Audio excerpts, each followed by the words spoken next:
પ્રકરણ 3 આંબાનો રખેવાળ રઘુ. બાલમુકુંદ મણિશંકર દવેનો જન્મ વડોદરા જિલ્લાના મસ્તુપુરા ગામે થયો હતો. તેઓ આપણી ભાષાના જાણીતા કવિ છે. પરિક્રમા, અલ્લક દલ્લક, સોન ચંપો અને ઝરમરિયા તેમના જાણીતા કાવ્ય સંગ્રહો છે. ઘટમાં ગંગા તેમની વ્યક્તિ ચરિત્રોની પુસ્તિકા છે. આ સંવેદન કથામાં રઘુની આંબા પ્રત્યેની લાગણી સુપેરે અભિવ્યક્તિ પામી છે. કોપરિયા આંબાને સુકારો લાગ્યા પછીની દારૂણ સ્થિતિમાં રઘુ બહુ જ ઉદાસ થઈ જાય છે. આખરે ગોપાળજી મુખી સ્વાર્થવશ આંબાને પાડી નાખવાનો નિર્ણય કરે છે. ત્યારે લાચાર રઘુ પોતાના ઘરે જઈને વાડામાં એ આંબાના ગોટલા વાવીને ઉજળા ભવિષ્યનો સંકેત આપે છે. સ્ટેશને ઉતરીને તમારે રતનપુર ગોપાળજી મુખીને ઘેર જવું હોય તો ખાસ્સા બાંડિયા ઘોડાના 2 ગાઉ પેદલ ખેડવા પડે.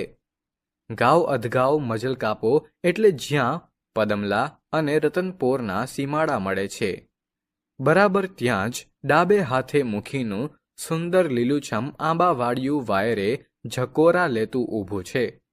પ્રભાતને પહોર તમે આંબાવાડિયાને ઘસાઈને જતી ઊભી કેડીએ ચાલ્યા જતા હો અને પાંદડે પાંદડે તેજના ટશિયા ફૂટતા હોય ત્યારે તમને એ આંબાવાડિયું ગાયત્રી મંત્રના આદ્ય ઋષિ દ્રષ્ટા જેવું તપોભવ્ય લાગે.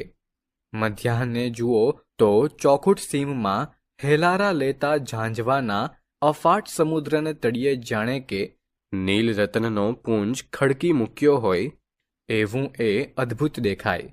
અને સાયંકાળે જુઓ તો કોઈ વિજયી સેનાપતિની લશ્કરી છાવણી જેવું એ શોભતું હોય. આવા રળિયામણા આંબાવાડિયાના માલિક તો ગોપાળજી મુખી જ હતા, પણ એની ખીલવણીનો બધો યશ એના રખેવાળ રઘુને ઘટે છે. ઉમદામાં ઉમદા જાતની કલમો રોપીને રાત દિવસ જોયા વિના ખાતર પાણીથી જમીનને તર કરી દઈને રઘુએ પેટના છોકરાની જેમ જતનપૂર્વક મુખીની વાડી ઉછેરી હતી. વાડીને એક ખૂણે છાપરી બાંધીને રઘુ વાડીમાં જ પડ્યો પાથર્યો રહેતો. એને આ ઝાડવાની એવી તો માયા લાગી ગઈ હતી કે પોતે ગોપાળજી મુખીનો એક પગારદાર નોકર છે એ વાત જ એ વિસરી ગયો હતો.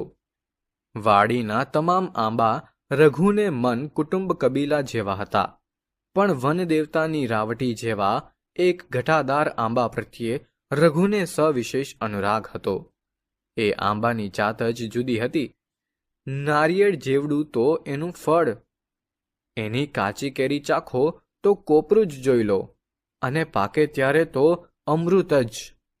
એક જ કેરી ઘોડો તો મીઠા સાકર જેવા, અને કેસરી રંગના ઘટ્ટ રસથી આખો વાટકો છલોછલ ભરાઈ જાય. આથી જ તો રઘુએ એનું કોપરિયો આંબો એવું હુલામણું નામ પાડ્યું હતું. કોપરિયા આંબાની કૂંપળે કૂંપળ રઘુના હૈયા પર કોતરાઈ ગઈ હતી. એની પહેલી શાખ ગરે એ દિવસ રઘુને માટે ઉત્સવનો દિવસ બની જતો. છાપરીનો ઉપયોગ તો રઘુ ખાલી રાંધી ખાવા પૂરતો જ કરતો. બાકી તો જ્યારે જુઓ ત્યારે કાયમ કોપરિયા આંબા નીચે કાથીનો ખાટલો ઢાળીને એ બેઠો હોય. પડખે એનું પહોળા ફળાનું એક ઝાટકે જનોઈ વાડ ઉતરી જાય એવું ચકચકતું ધાર્યું પડ્યું હોય, અને ખાટલા નીચે પાંગત આગળ રઘુનો વફાદાર વણજારી કૂતરો અખંડ ચોકી કરતો બેઠો હોય. આમ કોપરિયા આંબાની ટાઢક ભીની છાયડીમાં ખાટલા પર બેઠો બેઠો ચોમેર ચાંપતી નજર રાખીને રઘુ જ્યારે ચલમનો દમ લેતો હોય ત્યારે જાણે પોતે 92 લાખ માળવાનો ધણી હોય એવી ખુમારી એની આંખોમાં ચમકી ઉઠતી. આસપાસની વસ્તીમાં રઘુની એવી ધાક બેસી ગઈ હતી કે વાટે જતું આવતું કોઈ એને પૂછ્યા વિના વાડીમાંથી એક ફટોરું પણ ન લઈ શકે. આમ વાડી સાથે એકરૂપ થઈને રઘુની જિંદગીના ઘણા વર્ષ આસાનીથી ગુજરી ગયા. હવે તો એ ઘરડો થયો હતો, અને કોણ જાણે કેમ પણ એના માનીતા કોપરિયા આંબાને પણ ઝડપથી સુકારો લાગતો જતો હતો. રઘુએ એની ઘણીએ માવજત કરી, પણ માત્ર એક છેવાડી ડાળ જ સહેજ લીલી રહી, અને બાકીનું આખું ક્લેવર સૂંકાતું ચાલ્યું. વાડીના બીજા બધા આંબાને મોર બેસીને મરવા જવવા માંડ્યા, જ્યારે કોપરિયો કોઈ ભવ્ય મહેલાતના ખંડિયેર જેવો ઉજ્જડ ખંખ દેખાવા લાગ્યો. ભોળા રઘુએ તો માની જ લીધું કે નક્કી એનો કોપરિયો કોઈની કરડી દ્રષ્ટિથી નજરાઈ ગયો છે, નહીં તો આખી વાડીમાંથી બીજા કોઈ આંબાને નહીં ને એક કોપરિયાને જ શું કામ સુકારો લાગે.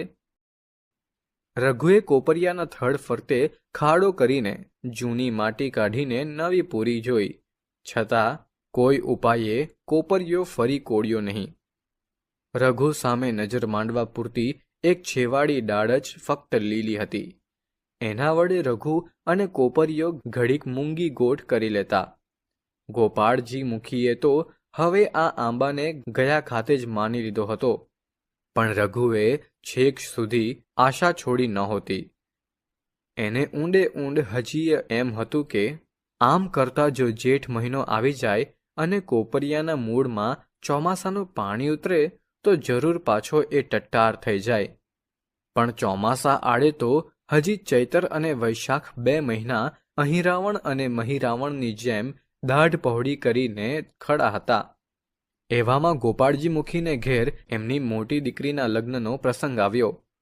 ધૂમ લગનગાળાને કારણે લાટીવાળાઓએ જલાઉ લાકડાના ભાવ આસમાને ચડાવી દીધા હતા, અને મુખીને ઘેર લગન એટલે રસોડું તો જંગી જ થવાનું.